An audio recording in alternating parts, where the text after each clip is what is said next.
Ta parole est guérie. Ta parole est une lampe à nos pieds qui éclaire nos sentiers. En dehors de ta parole, nous sommes perdus, Seigneur. Nous avons besoin de ta parole pour marcher dans la lumière. Merci, Seigneur, parce qu'en ce moment, tu nous parles et tu nous révèles de grandes choses. Au nom de Jésus-Christ, Amen. Alléluia. Dieu merveilleux, Dieu prodigieux. Ce matin, nous allons continuer avec notre thème de la foi. Nous parlons de la foi ce mois de juin. Nous sommes en train de parler des différents aspects de la foi. Nous voulons comprendre c'est quoi la foi, comment on peut vivre avec la foi, comment la foi peut nous servir dans la vie en tant que chrétien, en tant qu'enfant de Dieu. Et j'ai commencé le dimanche 7, je parlais d'un thème, j'ai introduit un sous-thème qui disait que comment vaincre les ennemis de ta vie. Donc, nous avons des ennemis dans la vie. Pourquoi je dis ça? Parce que quand nous regardons dans nos vies, la Bible nous dit que nous sommes bénis de toutes sortes de bénédictions. La Bible nous fait voir que Dieu est avec nous. Dieu a toutes choses. Et si Dieu est en nous et qu'il a toutes choses, ces choses sont en nous. Donc, la Bible nous montre beaucoup de promesses de Dieu. La Bible, c'est la parole de Dieu. Et il y a plein de choses, quand nous lisons la Bible et nous regardons parfois les réalités de nos vies, nous nous disons qu'il y a quelque chose qui ne va pas, il n'y a pas de cohérence. Parce que la Bible nous promet toute cette gloire-là. Et quand nous entrons dans les réalités, nous voyons parfois c'est la pauvreté extrême. Nous voyons parfois c'est une vie de débauche, une vie de péché, une vie où nous voulons faire de bonnes choses mais on n'y arrive pas. On se demande comment. On se pose beaucoup de questions parce que les réalités sont totalement différentes de ce que la Bible nous dit. Alléluia. Est-ce que la Bible ment-elle? Non, pas du tout. Alors, j'ai commencé par expliquer que il y a des choses que le diable en est l'auteur. Mais je ne m'aimerais pas trop me concentrer sur ça. Je m'aimerais parler de toi-même qui est l'ennemi de toi-même. Donc l'homme, souvent, il est lui-même l'ennemi de sa vie. Donc il y a beaucoup de choses que nous vivons aujourd'hui, il y a beaucoup de réalités par lesquelles nous sommes passés, ou nous passons même, qui sont causées par notre façon de vivre. Nous en sommes les auteurs. Et nous avons commencé le dimanche 7, nous avons fait voir que la passivité, c'est un problème. Quand tu es passif, tu ne sais pas réaliser certaines choses dans ta vie, que ce soit dans la dimension spirituelle ou dans la dimension physique. Dans la dimension spirituelle, quand tu es un chrétien qui est passif, tu ne sais pas marcher dans la foi. Quand tu es passif, tu ne sais pas t'approprier de tes bénédictions, t'approprier de toutes les bonnes choses que Dieu a proclamées pour ta vie. Donc, être passif est un problème. Donc, là, ce n'est pas le diable, c'est toi-même qui décides d'être passif parce que tu as le choix de faire quelque chose ou de ne rien faire. Donc, quand on ne fait rien, on est passif. Et nous avons parlé des réalités de la vie. Il y a les réalités par lesquelles nous traversons qui font que nous ne savons pas évoluer. Pourquoi? Parce que nous nous concentrons sur les réalités. Nous ne savons pas croire en ce que Dieu a dit et marcher dans la foi. Nous ne faisons que nous plaindre. Tu vois, moi, je suis une famille pauvre. Tu vois, moi, ça ne marche pas. Tu vois, moi, je suis un grand alcoolique. C'est très difficile pour moi de vivre ma vie chrétienne sans m'enivrer 1 ou 2 fois par semaine. Donc, ces choses-là, ce sont des réalités, mais nous devrions vivre au-delà des réalités en tant qu'enfants de Dieu. Parce que la puissance du Saint-Esprit nous donne les habiletés de vaincre du monde, de vaincre des réalités. La Bible nous dit que ceux qui sont nés de Dieu ont vaincu le monde. Naître de Dieu, c'est quoi? C'est avoir le Saint-Esprit, être régénéré dans son esprit. C'est ça, être né de Dieu. Donc l'Esprit de Dieu qui est en nous maintenant nous a donné la victoire sur le monde. Alléluia. Et je fais voir aussi les dimanches qui suivaient, les dimanches 14, nous avons parlé des manques de prière. Nous avons des chrétiens qui sont chrétiens, réellement chrétiens parce qu'ils croient au Seigneur Jésus-Christ, mais qui n'ont pas une vie de prière. Dieu ne va pas venir prier à votre place. Dieu a besoin que vous puissiez prier. Dieu a besoin que toi et moi, nous puissions passer des temps en prière. Lui-même, Jésus-Christ, il a passé du temps dans la prière. Il y a des nuits entières où il a seulement prié toute la nuit. Très tôt le matin, il était là en train de prier. Il allait à la montagne. Il a prié, sérieusement prié à Gethsemane. Il a prié. Donc, toi et moi, nous avons la responsabilité de prier. Ce n'est pas la responsabilité de notre pasteur. Ce n'est pas la responsabilité des prophètes de notre vie. Ces gens peuvent prier pour nous. Ils peuvent nous transférer des grâces de Dieu qui sont en eux. Mais nous avons la responsabilité de prier. Tu as la responsabilité de prier. Et quand tu ne pries pas, ça c'est un problème. La Bible dit que quand vous avez des problèmes, faites quoi? Priez. Alléluia.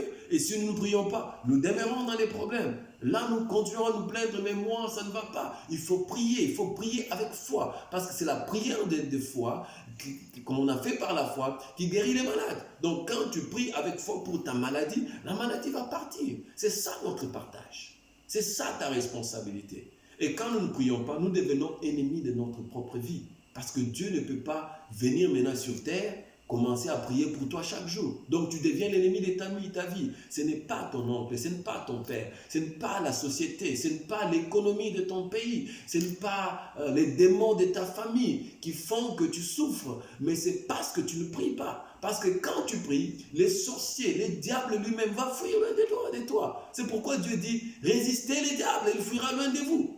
Donc si tu dis que ta situation est causée par des démons et les diables, le problème c'est que tu as permis aux démons et aux diables d'opérer dans ta vie. Nous sommes une génération spéciale, une génération qui a le Saint-Esprit, une génération qui marche avec la puissance de Dieu. J'aimerais vraiment insister pour dire que nous sommes une génération qui a Dieu qui habite en elle. Les gens du temps d'Abraham, du temps de Josué, Dieu n'habitait pas en eux. Mais toi et moi, Dieu habite en nous.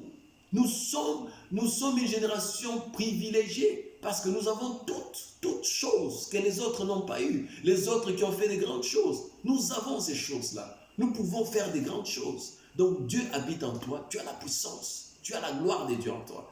Amen. Et après, je parlais aussi de la peur.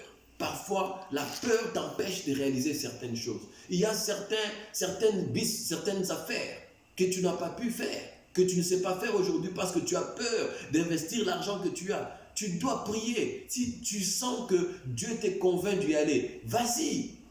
Quelle que soit la difficulté, quels que soient les problèmes, quels que soient les défis que tu auras, Dieu t'aidera à évoluer. Il y a des gens qui ont commencé par vendre des tomates sur la rue et aujourd'hui ils ont des magasins où ils vendent diverses choses. Je veux te dire, bien-aimé, ne reste pas dans cette situation, tu regardes ta condition, tu dis moi. Lève-toi et décide de changer ta situation. Décide de changer ta condition. Alléluia. Si tu es un homme colérique, décide-toi d'arrêter cela. Prie que le fruit du Saint-Esprit soit en toi et dans les fruits du Saint-Esprit, nous avons la tempérance. La tempérance viendra chaque jour. Exerce-toi à la tempérance.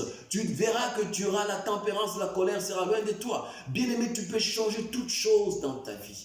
Si tu crois, tu verras ma gloire, a dit Jésus-Christ.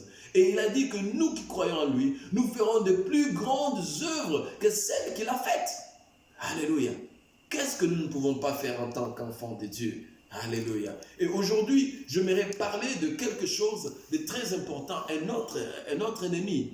Là, nous avons parlé de 4 ennemis. Le 5e ennemi de ta vie, c'est le manque de vision. Manque de vision tout court. Vous savez, nous les chrétiens, parfois, nous sommes ennuyants. Alléluia. Parce que nous prions beaucoup, nous adorons beaucoup, mais l'aspect spirituel est bon. L'aspect pratique, il n'y a rien. Pourquoi? Parce que nous voulons que tout soit spirituel. Tout ne peut pas être spirituel. Alléluia. Tout découle du spirituel, oui. Mais tout ne peut pas être spirituel. Les matériels découlent du spirituel. Donc quand nous allons, nous prions, nous adorons Dieu, nous méditons, nous proclamons des versets bibliques, nous devons maintenant entrer dans la vie active et poser des actes qui parlent d'eux-mêmes, poser des actes forts, poser des actes de foi. Alléluia. C'est ce que nous avons vu dans ces siècles présents et dans les siècles passés, des gens qui ont posé des actes. Quand Josué est allé conquérir les territoires, ce n'était pas un esprit qui les faisait. Ce n'était pas un esprit. Josué a combattu avec les armes. Il y avait les armes spirituelles, il y avait les armes aussi physiques. Ils avaient les épées, ils avaient toutes sortes d'armes qu'ils avaient à cette époque-là. Ils se sont battus. Il y a des gens qui sont morts. Il y a d'autres qui sont restés vivants. Ils ont conquis les territoires. Alléluia. C'est très important pour nous chrétiens de comprendre que la vie chrétienne ne se vit pas seulement dans les spirituels, elle se vit aussi dans les physiques. Dans les spirituels, nous prions, Dieu nous donne des capacités, nous allons dans la vie active, nous impactons notre monde, nous impactons notre communauté. Nous devons trouver dans une société où il y a plus de chrétiens que de païens, des médecins chrétiens, des politiciens chrétiens, des présidents chrétiens, des cordonniers chrétiens, des chanteurs chrétiens. Nous voulons avoir une société où les chrétiens ont de l'impact. Alléluia. Alors aujourd'hui, je vais parler de la vision. La vision, c'est un élément qui est indispensable pour réaliser de grandes choses dans la vie. C'est un élément qui est indispensable pour réaliser des grandes choses dans ta vie. Alléluia. Alors, je vais donner quelques définitions de la vision. La vision, c'est l'habilité de réfléchir sur quelque chose ou de planifier la chose ou planifier le futur. C'est l'habilité de se mettre, réfléchir pour planifier le futur. Alléluia. Avec une imagination, avec ton imagination et la sagesse divine, et la connaissance, et la science. Alléluia.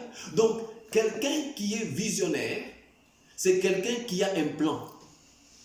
Si tu n'as pas de plan, tu n'es pas un visionnaire.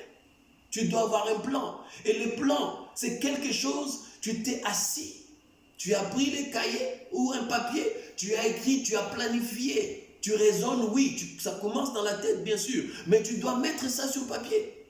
Vous allez voir dans la Bible, j'ai donné un enseignement il y a quelques années à l'église, où je parlais d'écrire. C'est très important. Et quand vous regardez dans l'Ancien Testament, plusieurs fois, Dieu a dit à son peuple, écrivez. Je vous ai parlé, mais écrivez les choses que je vous ai dites. Écrire est très, très important. Ça n'a pas commencé dans cette génération. Écrire, ça a toujours existé. Alors, planifier, réfléchir sur des choses que vous voulez atteindre, écrire ces choses et commencer à suivre ces choses jour après jour. Quand on dit planification, il y a réflexion. On ne peut pas planifier sans réfléchir. Donc, on ne peut pas planifier, juste tu parles en langue et puis c'est fini. Non, j'aime beaucoup les parler en langue. Je parle en langue. Mais j'aimerais te dire, bien aimé, il y a des moments où nous avons parlé en langue, on met les parler en langue à côté, nous entrons dans la pratique. Nous commençons à planifier. Et pendant que nous planifions, nous pouvons parler en langue. Alléluia. Mais nous réfléchissons. Quand nous finissons de planifier, nous parlons encore en langue pour bénir cette planification. Nous entrons maintenant dans la vie active pour poser des actes. Il faut toquer au bureau. Il faut envoyer des lettres. Il faut appliquer pour des choses. Il faut payer pour quelque chose. Pour atteindre la vision que tu as dans la vie. Alléluia. Nous avons des visions qui sont spirituelles, purement spirituelles. La vision d'aller au ciel, c'est ma vision principale. Ma vision, ce n'est pas d'acheter ceci ou d'atteindre cela, non. Ma vision principale, c'est avoir le royaume des cieux. Parce que je crois au Seigneur Jésus-Christ, je suis sauvé, j'ai la vie éternelle. Mais cette vie éternelle, je dois la maintenir. Alléluia. Je dois la maintenir. Je dois vivre une vie qui est adéquate à la vie spirituelle que j'ai en Jésus-Christ. Parce que je ne peux pas dire que je suis chrétien, mais j'ai une vie qui est contraire à la chrétienté. Alléluia. Alors quelqu'un qui a une vision dans la vie, une vision chrétienne d'aller au ciel et consort, on doit voir ça par la façon dont tu vis. Quand la maladie vient, tu la pousses très loin. Par la foi. C'est ça la vie chrétienne. Quand des problèmes viennent, tu es toujours calme. Comme si les problèmes n'existaient pas, mais les solutions viennent par ta foi. Alléluia. Dieu veut que cette génération soit une génération violente. Alors la vision, c'est quelque chose qui est très important dans ta vie. Il y a une différence entre la vision et les rêves. La différence majeure, c'est que la vision, c'est quelque chose qui arrive quand tu es vivant, disons, quand tu es éveillé. Mais les rêves, c'est quelque chose qui arrive quand tu dors. Et dans les livres de Joël 2, on nous dit que les jeunes auront des visions. Et moi, je dis que le jeune, c'est un état d'âme. Tu peux avoir 70 ans, mais tu es jeune dans ta façon de voir, dans ta façon de marcher. Alléluia. Dieu veut que nous soyons des visionnaires. Arrêtez de rêver. Les rêves, c'est en tout cas un jour, moi, en tout cas un jour. Ça, ce sont des rêves. Ben, un visionnaire, c'est quelqu'un qui dit, bon, moi, je vais devenir médecin. Alors, comme je veux devenir médecin, qu'est-ce qu'il faut? Non, il faut étudier, mais pour étudier, il faut de l'argent. Bon, mes parents n'ont pas de moyens. Tu ne vas pas arrêter d'étudier parce que les parents n'ont pas de moyens, parce qu'il n'y a personne pour te soutenir. Non, je vais travailler pendant 2 ans, je vais travailler pendant 3 ans, je vais économiser. Pendant que tu économises l'argent, tu mets l'argent de côté pour étudier. Après 3 ans, tu as une certaine somme, tu vas aux études à temps plein ou temps partiel. Et après 5 ans, 7 ans, tu es médecin. C'est ça un visionnaire, c'est quelqu'un qui amène sa réflexion, ses imaginations dans la pratique. Mais un rêveur, c'est quelqu'un qui a toujours des imaginations et il demeure dans les imaginations. Celui-là n'atteindra jamais quelque chose. Ce matin, ce jour, je voudrais vous parler de la vision. Je voudrais vous faire voir que le Seigneur nous appelle à être des visionnaires. Allons dans le livre de Proverbes, chapitre 29, verset 18. C'est un passage que beaucoup de gens connaissent. Je vais lire dans la version Scofield. La Bible dit ceci: quand il n'y a pas de révélation, le peuple est sans frein et heureux s'il observe la loi. La Bible dit encore dans d'autres versions, quand il n'y a pas, mon peuple périt par faute de connaissances. Quand tu n'as pas de connaissances, tu vas périr. Quand tu n'as pas de vision, tu vas périr. Alors, la connaissance, c'est quoi? La connaissance, c'est avoir la connaissance, c'est avoir des informations sur quelque chose. Alléluia. Alors, plus tu as des informations sur une chose, plus tu as une connaissance qui grandit. Donc, quand nous sommes allés à l'école, nous avons commencé par étudier les maths. La connaissance des maths qu'on avait en première primaire ou troisième primaire, ce n'est pas la même connaissance que nous avons eue au niveau du bac. La connaissance était en train de s'accroître parce qu'on avait plus d'informations. Plus on a les informations, plus on commence à voir grand, plus on commence à voir loin, plus on commence à voir des choses. C'est comme aujourd'hui, j'ai donné un exemple. Nous avons la situation du Covid-19. C'est une situation qui est globale. Alors, il y a juste des gens qui connaissent que le Covid-19, c'est un virus et c'est tout. C'est un virus dangereux qui donne la tout et tout. Et c'est tout ce qu'ils connaissent. Mais il y a des gens, des hommes d'affaires. Il y a des gens qui ne sont même pas hommes d'affaires, qui ont commencé à réfléchir un peu plus pour se dire, bon, quel est l'impact de cette pandémie sur le peuple du monde? Non, maintenant les gens devront avoir des masques à tout moment, mais ils devront avoir des entreprises, les supermarchés, les bureaux, tous ces endroits-là doivent avoir des thermomètres pour voir un peu, voir la température. Les gens doivent avoir ceci et cela, des gants. Alors, mais d'où viennent ces choses? Ça vient en majorité de la Chine. La Chine fournit le monde entier. Il y a d'autres pays qui produisent ça, mais les grands fournisseurs globaux, c'est la Chine. Quand tu as cette information, tu peux te dire, waouh! Alors, ta connaissance du Covid s'est agrandie. Tu n'es plus limité à connaître que c'est un virus qui tue. Maintenant, tu connais que ce virus a créé des besoins. Et alors, quand tu comprends cela, tu peux te dire, mais écoute un peu. Il n'y a que la Chine, où la Chine, c'est les grands fournisseurs dans tous ces pays commandent les masques, toutes ces histoires-là de la Chine. Mais qu'est-ce que la Chine fait? La Chine a des usines qui produisent ça. Ah, mais comment faire pour avoir ces usines? Non, mais tu peux avoir ces usines en Chine, d'accord? Au lieu d'avoir ce que les usines produisent, moi je vais chercher l'usine, j'amène ça en Afrique. Dès que j'ai ça en Afrique, je produis ça en Afrique. Parce que les ressources, les matières premières, généralement, ça vient de l'Afrique. Les caoutchoucs qu'on sort pour les gars, ça vient de l'Afrique. L'Afrique a beaucoup de choses. Tu te dis, bon, je vais produire ces choses en Afrique. Tu amènes l'usine en Afrique, et l'usine est en Afrique, et l'usine commence à produire en Afrique. Et les gens qui allaient acheter en Chine commencent à acheter chez toi en Afrique. Ça, c'est une vision. Mais cette vision vient de la connaissance. Une croissance de la connaissance. C'est pourquoi la Bible dit que par faute de connaissances, mon peuple périt. Par faute de vision, mon peuple périt parce que la vision ne peut venir qu'avec une forte connaissance, une connaissance accentuée. Plus tu as des connaissances, plus tu élargis ta vision. Amen. Dieu veut que nous puissions avoir une vision dans la vie. Dieu a une vision pour chacun d'entre nous. C'est pourquoi quand vous lisez dans Jérémie, avant que je ne t'eusse formé dans le sein de ta mère, je t'avais établi. Dieu avait une vision pour Jérémie. Dieu a une vision pour ta vie. C'est notre responsabilité de nous approcher de Dieu pour chercher à connaître c'est quoi la vision que Dieu a pour ma vie. La vision est indispensable pour accomplir de grandes choses dans la vie, pour avoir la vie éternelle. Sans la vision du royaume des cieux, tu vas vivre une vie mauvaise. Vous allez voir, toutes les fois, ça nous est déjà arrivé tous, toutes les fois où tu as marché dans les péchés. Bien-aimé, si tu essaies de bien réfléchir, tu te rendras compte que pendant que tu vivais dans les péchés, tu ne pensais pas au royaume des cieux. Quand tu as une vision du royaume de Dieu, bien-aimé, tu ne vas pas marcher dans les péchés.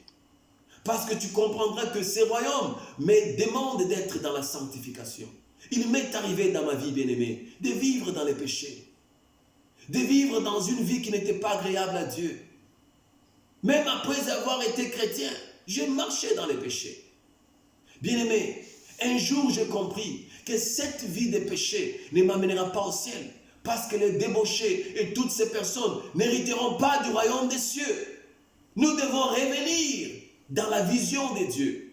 Même dans les ministères, si tu es un serviteur de Dieu, pour moi en tant que serviteur de Dieu, et pour toi en tant qu'enfant de Dieu et serviteur de Dieu, si tu n'as pas la vision du royaume, les services de Dieu que tu feras sur cette terre, ça sera un service sale, où nous allons courir après l'argent, où nous allons marcher dans la débauche, où nous allons marcher dans les péchés, où nous allons marcher dans l'exploitation des membres de l'Église et des serviteurs de Dieu dans l'Église.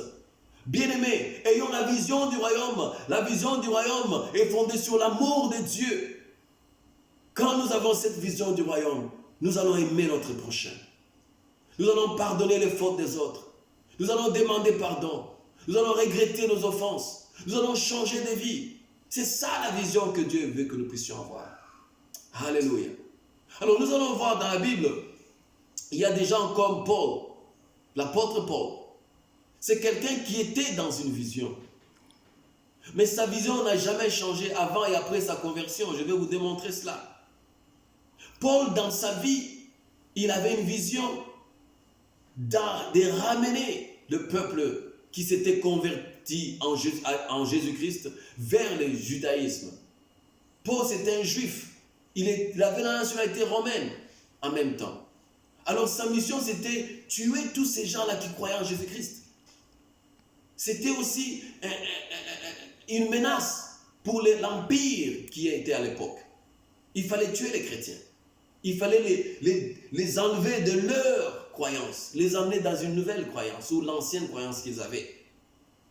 Quand Dieu a touché la vie de Paul, il a changé la vision de Paul. L'apôtre Paul était devenu maintenant l'apôtre des gentils, l'apôtre des païens. Il devait aller vers les nations. C'était ça la vision que Dieu lui donnait. Il devait aller vers les nations pour gagner ses âmes au Seigneur Jésus-Christ. C'était la même mission, la même vision. Mais Paul servait des maîtres différents.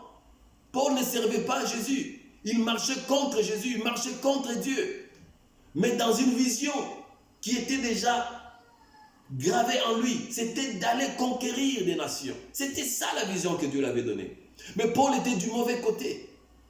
Quand Dieu a touché la vie de Paul, le Saint-Esprit l'a orienté vers la vraie vision que Paul devait avoir, vers la vraie dimension de la vision qu'il devait avoir. Paul a changé de camp, mais il est resté dans la même vision. Il avait les mêmes ailes. Quand vous regardez la vie de Paul, les ailes qu'il avait avant la conversion a été seulement raffinées. Les ailes ont été raffinées, orientées vers les nations. Paul était violent. Paul est allé, il savait que les chaînes l'attendaient, mais il allait dans la foi parce qu'il était prêt à mourir pour cette vision. Il vivait pour cette vision. Paul a tout abandonné pour la vision que Dieu lui avait donnée. Ça, c'est quelqu'un qui avait une vision dans la vie. Quelle est ta vision aujourd'hui? Qu'est-ce que tu veux atteindre si un jour tu as 100 ans? Qu'est-ce que tu peux dire que tu as accompli? Les événements de la vie ne doivent pas juste s'accomplir. Tu dois gérer les événements de la vie. Tu dois avoir une vision, bien-aimé. Tu dois voir quelque chose que tu veux atteindre, quelque chose pour laquelle tu veux vivre. Moi, j'ai choisi de servir Dieu parce que Dieu m'a appelé à son service. Je peux faire autre chose. Je peux travailler, je peux avoir des affaires. Mais bien-aimé, ma vision, c'est de servir Dieu, de conquérir le monde, d'amener une nouvelle façon de réfléchir, une nouvelle façon de voir les choses à la lumière de la parole de Dieu par la foi. Dieu m'a amené à établir des hommes et des femmes de Dieu, à impacter les nations. C'est ça ma vision. Je marcherai dans cette vision. Rien ne saura m'empêcher de marcher dans cette vision. Pendant que j'étais fiancé à mon épouse, elle ne savait pas que j'étais serviteur, que j'étais appelé au ministère. Alors une fois nous parlions, je lui ai dit, écoute-moi, je suis appelé à être pasteur, à être serviteur de Dieu. Je n'avais pas dit pasteur. Elle s'est dit, non, pas ça. Parce qu'elle est fille de pasteur, fille d'enfant de serviteur de Dieu. Elle sait ce que c'est être épouse d'un serviteur de Dieu. Il y a toutes ces calomnies contre les serviteurs de Dieu. Il y a toutes ces tentatives contre les serviteurs de Dieu. Il y a beaucoup de choses autour des serviteurs de Dieu. Il y a des autres qui sont accusés à tort ou à raison. Mais elle savait cette vie. Elle savait c'est quoi être femme d'un serviteur de Dieu. Il fallait être à la brèche, prier chaque jour pour ton mari. Il fallait être modèle. Il y a beaucoup de choses qui s'attachaient à la vie d'une femme d'un serviteur de Dieu. Elle a dit non, je ne veux pas de cette fille. Vous savez quoi? J'aime ma femme. Je l'ai aimée. Je l'aime et je l'aimerai toujours. Très fort. Alors je vous dis, bien-aimés, c'était soit j'arrête cette vision et qu'on se marie, ou bien je continue avec ma vision et c'est fini entre nous. J'ai choisi de la perdre. Bien aimé, la vision, le premier point, le premier élément de la vision, c'est être prêt à tout abandonner. Être prêt à payer le prix. Le prix à payer pour ta vision, ça peut être dormir 4 heures par jour. Il y a un ami qui travaillait la journée et qui travaillait la nuit et qui étudiait la journée. Il a fait cela pendant 1 année ou 3 ans. Il a fini ses études. Et aujourd'hui, quand je le vois debout, il a une bonne vie. Il a payé le prix. Il a payé le prix pour ce qu'il voulait atteindre. Bien aimé, il faut être prêt à payer le prix. La vision te demande de tout abandonner. Abandonner tout ce qui peut être en l'encontre de cette vision que tu as. Tout ce qui peut poser un problème à ta vision. Tu dois tout abandonner. Il faut payer les prix. Le Seigneur Jésus-Christ a payé les prix. Il a vécu sur cette terre dans des conditions qui n'étaient pas toujours meilleures. Il fallait qu'il vive sans péché. Il a fait 40 jours de jeûne et prière. Ce n'est pas facile. Il a payé son prix.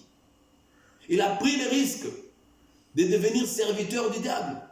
Parce que s'il aurait fallu qu'il commette un seul péché, toute la divinité allait être sous le contrôle du diable. C'est ça le risque que Dieu a pris. Souvent, nous ne comprenons pas parfois les sacrifices de Dieu. Dieu, Jésus-Christ, venir sur cette terre, il avait hypothéqué la divinité. Parce que Dieu est un. Et il y a 3 personnes en Dieu. Quand une personne de la divinité pêche, c'est toute la divinité qui a péché. Et quand la divinité pêche, ça veut dire quoi? Ils deviennent esclaves du diable. C'était ça les risques que Jésus-Christ avait pris. Il a payé les prix. Dans cette chair que toi et moi nous avons, il n'a pas commis un seul péché. Vous vous imaginez? Pas un seul péché. Jésus-Christ a vécu dans la sanctification sur cette terre. Tu peux vivre dans la sanctification sur cette terre. Alléluia. Donc la première chose, c'est comme je l'ai dit. Tu dois te connecter, paye les prix. La deuxième chose, tu dois croire dans la vision que tu as. Crois en cette vision. Dieu t'a appelé à le servir. Tu n'as pas de moyens. Mais toi, viens, sers Dieu. Réfléchis comment tu vas avoir les moyens. Prie, Dieu t'orientera. Fais ce que Dieu te demande de faire. Tu veux devenir médecin. Tu veux avoir des affaires. Quelle que soit ta vision, tu dois croire en cette vision. Tu dois méditer sur cette vision. Réfléchir sur cette vision. Et passer à l'action. Dieu sera avec toi. Dieu t'aidera. C'est une génération qui a le soutien de Dieu, qui a l'esprit de Dieu, qui peut accomplir de grandes choses. Nous pouvons faire de grandes choses avec Dieu. Dieu est contre la paresse. Dieu est contre la paresse. Alléluia. La troisième chose, tu dois avoir la discipline. Dans cette vie chrétienne, la vision par excellence, c'est la vision du royaume. Et il y a d'autres visions, n'est-ce pas? Tu veux atteindre, faire telle chose, tu veux accomplir telle chose. Ce sont des sous-visions, comme je peux les appeler. Mais la vision par excellence, c'est la vision du royaume.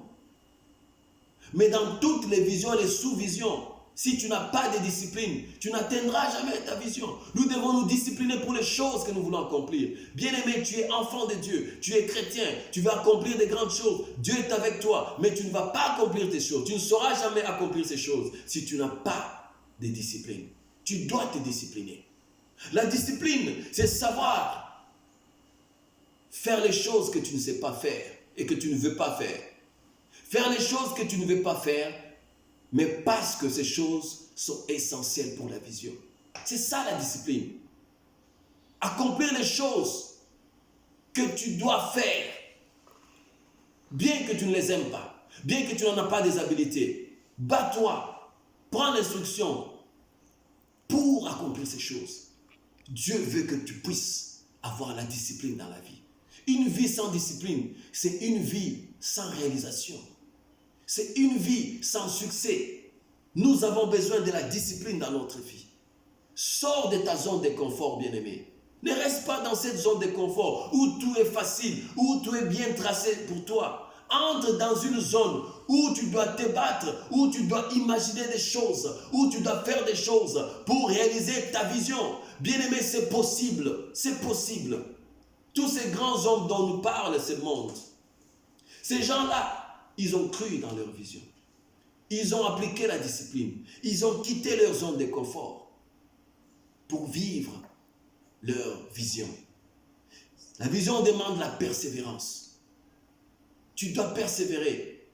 Tu essaies aujourd'hui, ça ne marche pas. Essaie encore demain.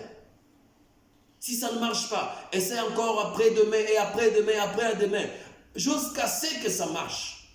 Tu ne dois pas abandonner. Nous allons lire quelque chose dans le livre de Hébreux 6.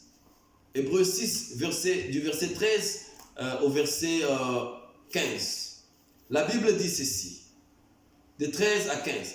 Lorsque Dieu fit la promesse à Abraham, ne pouvant jurer par un plus grand que lui, il jura par lui-même et dit, certainement, je te bénirai. Là, c'est Dieu qui parle. Et je multiplierai ta postérité. Et c'est ainsi qu'Abraham, ayant persévéré, obtint ce qui lui avait été promis. Il a obtenu ce qui lui avait été promis par la persévérance. Bien-aimé, tu sais, nous passons parfois par des moments très difficiles.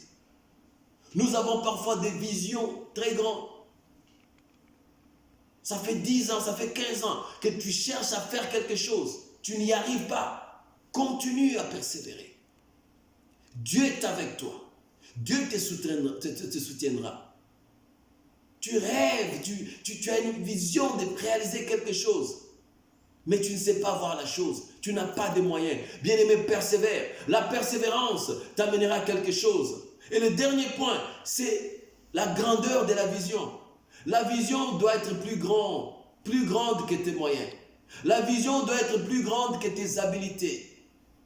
Tu ne peux pas avoir une vision que tu peux faire avec tes moyens. Ça, ce n'est pas une vision. Une vision est toujours plus grande que nos capacités. Laissez-moi vous dire, une vision est généralement quelque chose d'impossible selon les réalités que nous avons, dans lesquelles nous vivons. C'est ça la définition d'une vision, en d'autres termes.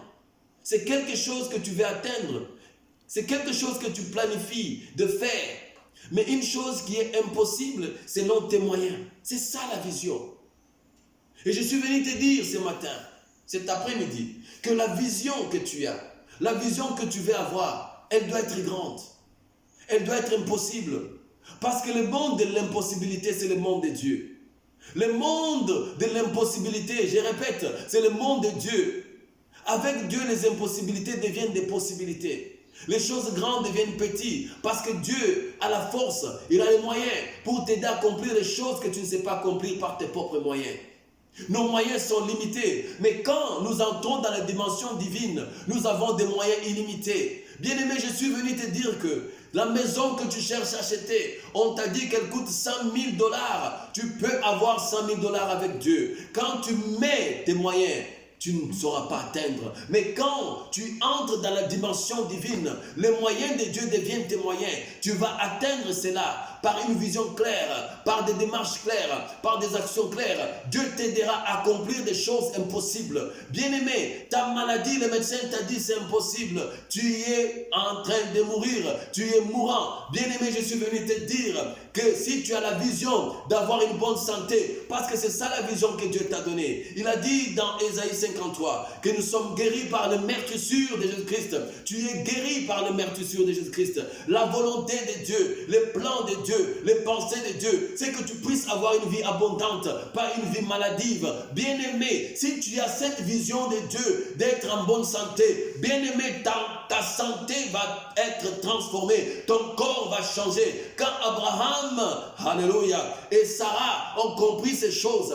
leur vision de la vie a changé, leur vision de leur corps a changé, leur vision de leur réalité a changé. Ils ont commencé à croire à une progéniture, ils ont commencé à voir dans leur vision spirituelle, dans leurs yeux spirituels, ils ont commencé à voir dans leur maison courir des enfants ici et là, ils ont commencé à se voir appeler grand-père, ils ont commencé à se voir avoir des nations, ils ont commencé à voir grand. Bien-aimés, quand ils ont commencé à voir grand, les choses ont commencé à changer dans leur corps a commencé à fonctionner. Sarah qui ne pouvait pas concevoir, Sarah qui était stérile, Sarah qui avait un corps fatigué, Sarah qui avait déjà atteint la ménopause, il y a une ovulation qui a commencé, il y a une ovulation qui a commencé, il y a des cycles qui ont commencé, elle a commencé à avoir des menstruations, et avant qu'elle les sache, elle était enceinte. Bien-aimé, je suis venu te dire, si tu étais stérile toute ta vie, il y a un temps nouveau qui a commencé dans ta vie.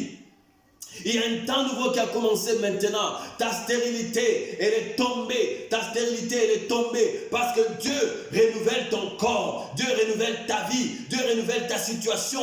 Tu vas concevoir. Bien-aimé, tu n'as pas pu concevoir. Tout ce que tu pouvais produire, c'était la désolation. Tout ce que tu pouvais produire, c'était l'échec. Tout ce que tu pouvais produire, c'était la maladie. Tout ce que tu pouvais produire, c'était la honte. Tout ce que tu pouvais produire, c'était l'humiliation. Tout ce que tu pouvais produire, c'était, Seigneur, c'était bien-aimé, être au bas de l'échelle. Mais le temps est venu où tu es devenu productif. Le temps est venu où ta stérilité est tombée. Je viens te dire, bien-aimé, ta stérilité est tombée. Ta stérilité est tombée parce que Jésus-Christ a dit sur la croix, tout est accompli. Tout est accompli pour toi, pour que tu ne sois pas stérile, pour que tu sois productif, pour que tu te multiplies. La multiplication est ta portion.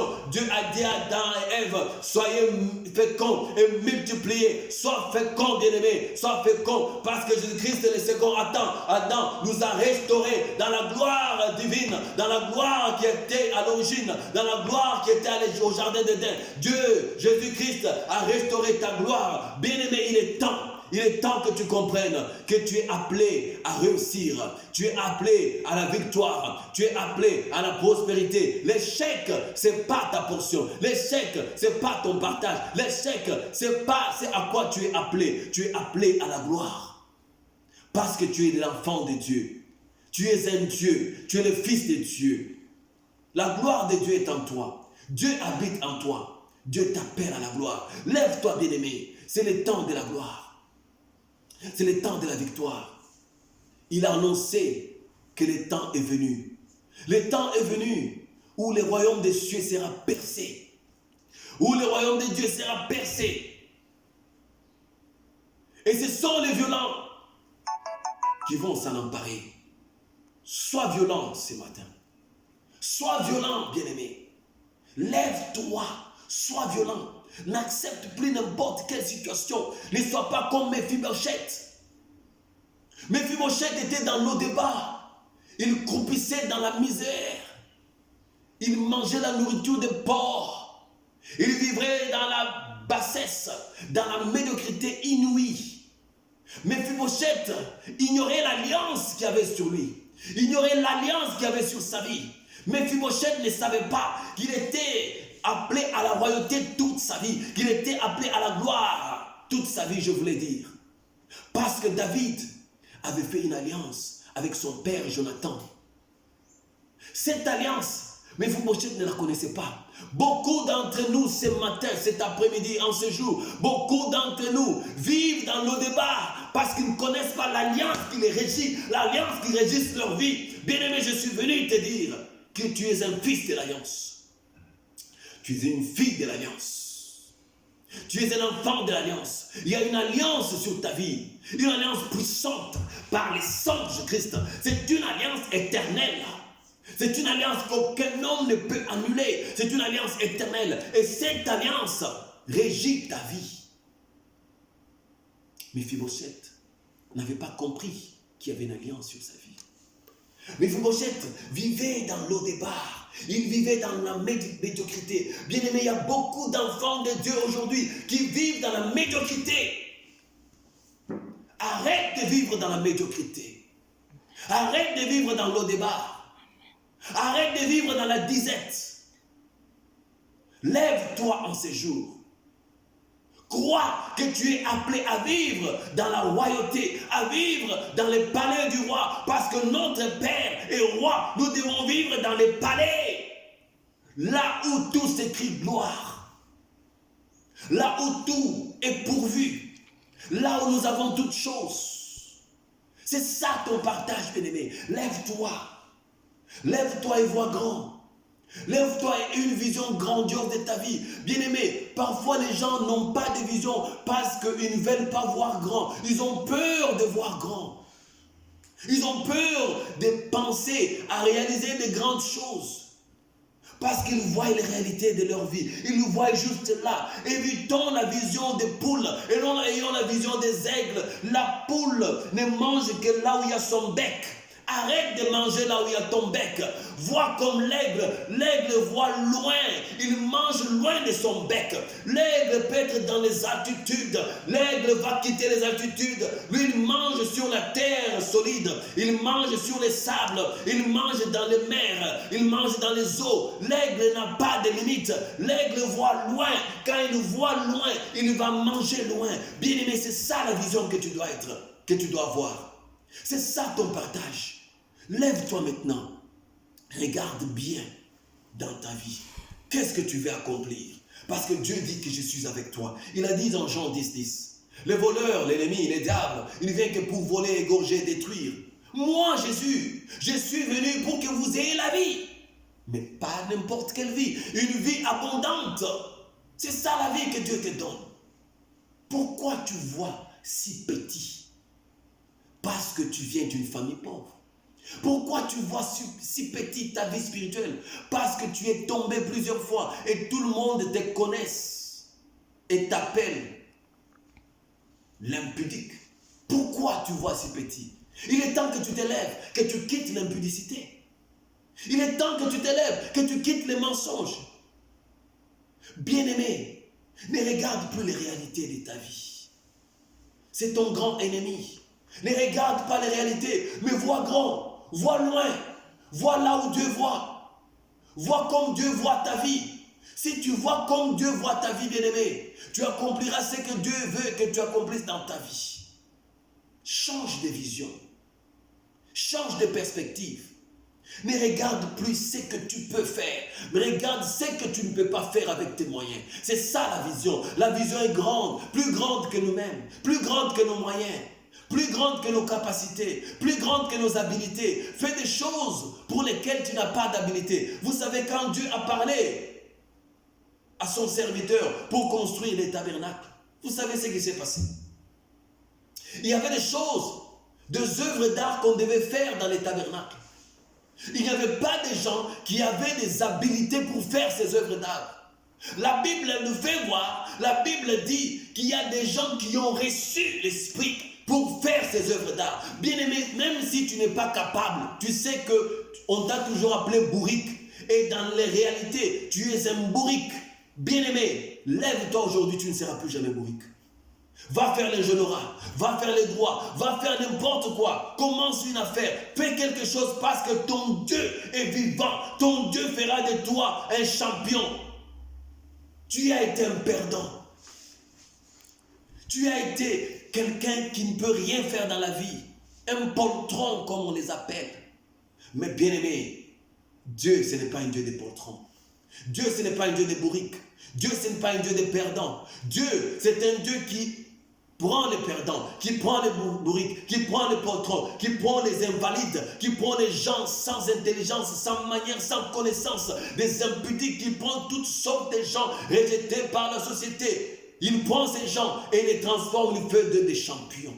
Dieu peut faire de toi ce qu'il a fait avec Gédéon. Dieu peut faire de toi ce qu'il a fait avec plusieurs. Des gens comme David, un petit garçon qui était dans la brousse, qui sentait l'odeur des animaux. Quelqu'un qui garde les animaux, il sent. Alléluia. Il sentait l'odeur des animaux. Et Dieu, il l'a pris de là où il était. Il l'a amené à la royauté. Dieu peut te sortir du néant pour t'amener quelque chose. Mais bien aimé, et une vision. Quand Dieu a oint David, David a changé de vision. David qui est habitué à tuer des lions, des animaux sauvages. David, il a changé de vision. Il a compris que pour être à la royauté, je dois me défaire des animaux sauvages. Je dois quitter ce monde. Je dois entrer dans une autre dimension, d'être guerrier. Alléluia. David a changé de vision. David a cru en la vision que Dieu lui a donnée. Quand il a entendu parler de Goliath, il a dit non. Je suis le roi d'Israël. Je suis roi. Cet homme, il va mourir. Je vais couper sa tête. Bien-aimé, ça, c'est la folie. La foi est une folie pour ceux qui périssent. Alléluia. Ça, c'est la folie. Parce qu'un jeune garçon, je crois qu'il avait 17 ans, un jeune garçon de 17 ans, qui n'a jamais été dans une bataille, qui n'a même pas un corps qui peut contenir l'armure. Parce que Saul a essayé de lui donner son armure, mais c'était trop grand. Ce petit garçon qui se tient, David avait tous ses sens, il réfléchissait. Il n'était pas ivre, il ne racontait pas des histoires. Qui se tient devant un guerrier de carrière. Pas seulement qu'il était guerrier, mais quelqu'un qui avait une nature qui lui donne l'avantage sur toute une armée. Parce qu'aucune personne dans l'armée d'Israël n'a pu ouvrir sa bouche. Bien aimé, dans cette armée, il y avait des hommes puissants, des hommes forts, comme les grands frères de David, là, c'était des géants. Aucune personne n'a su ouvrir sa bouche. C'était des gens qui avaient de l'expérience. Tous ces gens se sont tués. Mais ce petit garçon vient et dit, moi, je vais me battre contre toi. Ce n'était pas la force de David. Bien sûr que David, pour se défendre, il a dit à Saül, moi j'ai tué les animaux sauvages. Il fallait avoir un argument pour être accepté. Mais au fond, la force de David était en Jésus-Christ. La force de David était en Dieu. Il croyait en Dieu. Il savait que Dieu l'aidera à tuer cet homme qui défie Dieu. Bien-aimé, chaque fois que tu vis dans la pauvreté, ta vie est défiée. La pauvreté défie Dieu au travers de toi. Chaque fois que tu es dans la souffrance défie Dieu au travers de toi. Chaque fois que tu es dans des maladies, ta maladie défie Dieu au travers de toi. Il faut que tu te lèves pour dire non. Qui est cette maladie en moi qui défie les rois des rois? Au nom de Jésus-Christ, cette maladie est partie au nom de Jésus-Christ.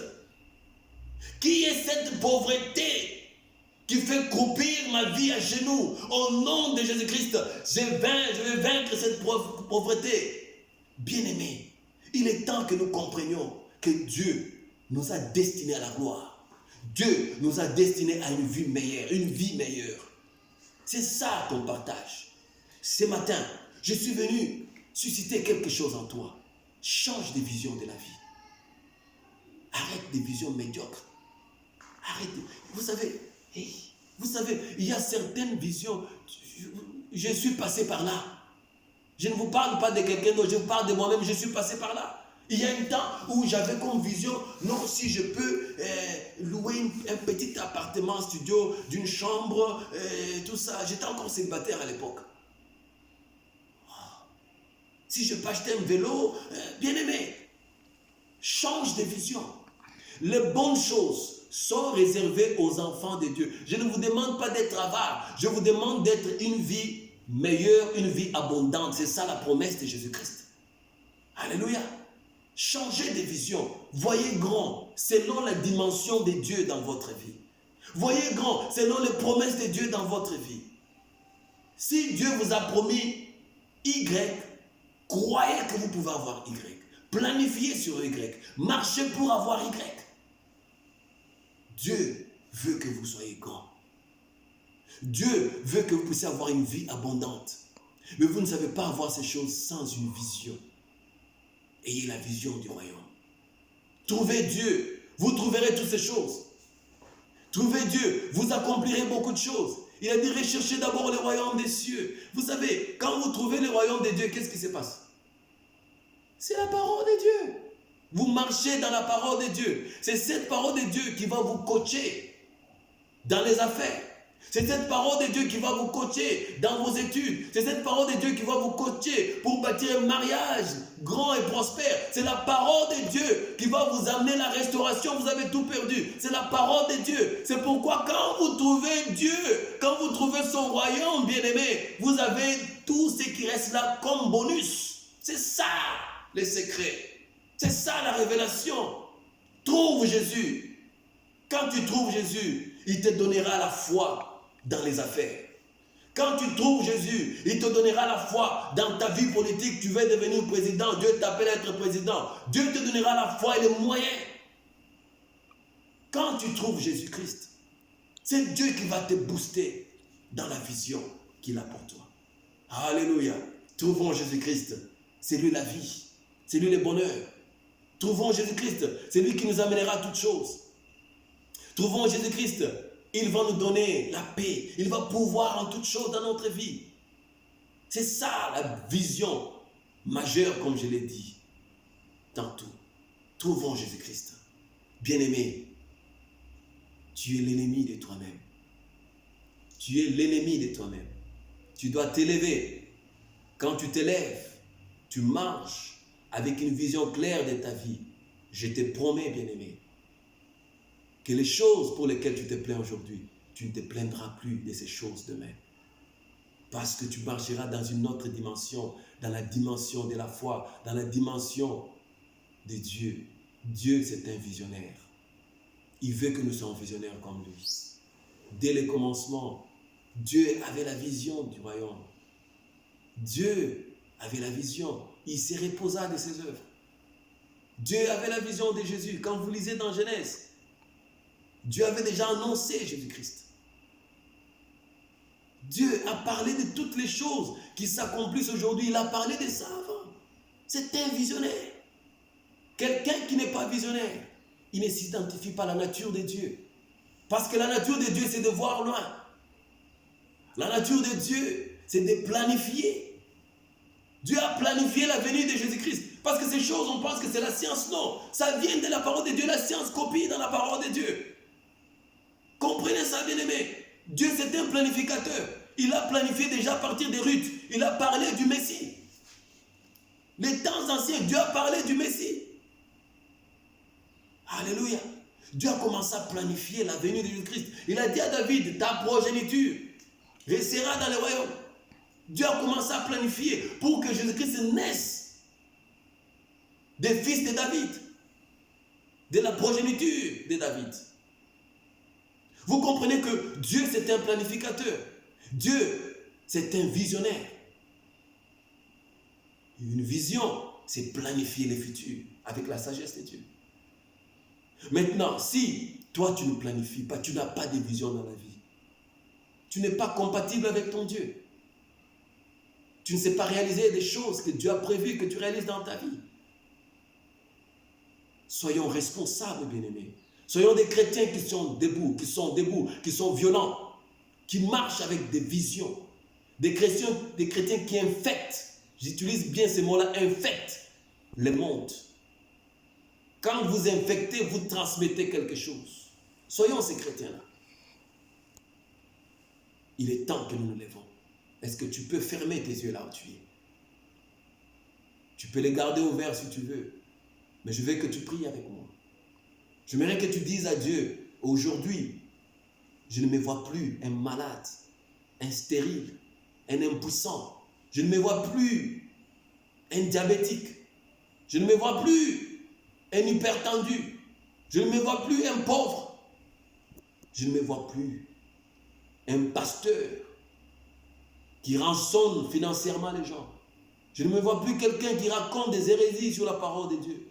Je ne me vois plus cet homme-là, cette femme-là, qui marche dans la médiocrité. J'ai tout perdu, c'est vrai, mais aujourd'hui j'ai tout reçu à cause de cette parole. Je me vois restauré dans ma richesse. Je me vois restauré dans ma vie. Dis ça à Dieu, prie là où tu es. Prie là où tu es, bien-aimé. Dis quelque chose à Dieu. Et dis ces choses avec assurance, parce que tu reçois ces choses en ce moment. La foi, ce n'est pas les hésitations. La foi, ce n'est pas des questions. La foi, c'est saisir maintenant. La foi, c'est la violence. Alléluia. Au nom de Jésus-Christ, reçois ce que tu as perdu. Au nom de Jésus-Christ, que ta santé soit restaurée. Au nom de Jésus-Christ, que ta vie change. Au nom de Jésus-Christ, que des opportunités soient ton partage. Au nom de Jésus-Christ, que le travail que tu cherchais, que tu l'obtiennes maintenant. Au nom de Jésus-Christ, vis la gloire de Dieu, vis les miracles de Dieu. Au nom de Jésus-Christ, une vie nouvelle pour toi. Merci Seigneur Jésus-Christ. Merci Père éternel. Avant qu'on ne se sépare, j'aimerais parler à quelqu'un qui n'a jamais donné sa vie au Seigneur Jésus-Christ. Si tu ne l'as jamais fait, maintenant est le moment. Décide-toi de donner ta vie au Seigneur. Décide-toi d'inviter Jésus-Christ dans ta vie. Parce que ces choses sont réservées aux enfants de Dieu. Sont réservées à ceux qui croient au Seigneur Jésus-Christ. Décide-toi. Et c'est très simple. Tu n'as pas beaucoup de choses à faire. Tu as besoin juste de faire une confession de foi. Et tu vas juste répéter les paroles que je vais dire. Dis, Seigneur Jésus, aujourd'hui, je me décide de faire de toi mon Seigneur et mon Sauveur. Je refuse le diable et le monde des ténèbres. Je te donne ma vie. Sois mon Seigneur et Sauveur. Au nom de Jésus-Christ. Bien-aimé, juste cette déclaration, cette confession, tu as invité Jésus-Christ dans ta vie. Et je prie, cher Saint-Esprit, que tu viennes habiter dans la vie de cet homme, de cette femme, dans la vie de cette fille, de ces garçons. Viens habiter en eux. Marche avec eux. Oriente-le, dirige-le pour une vie glorieuse. Je prie que toutes les chaînes que le diable avait mises dans leur vie soient brisées maintenant au nom de Jésus-Christ.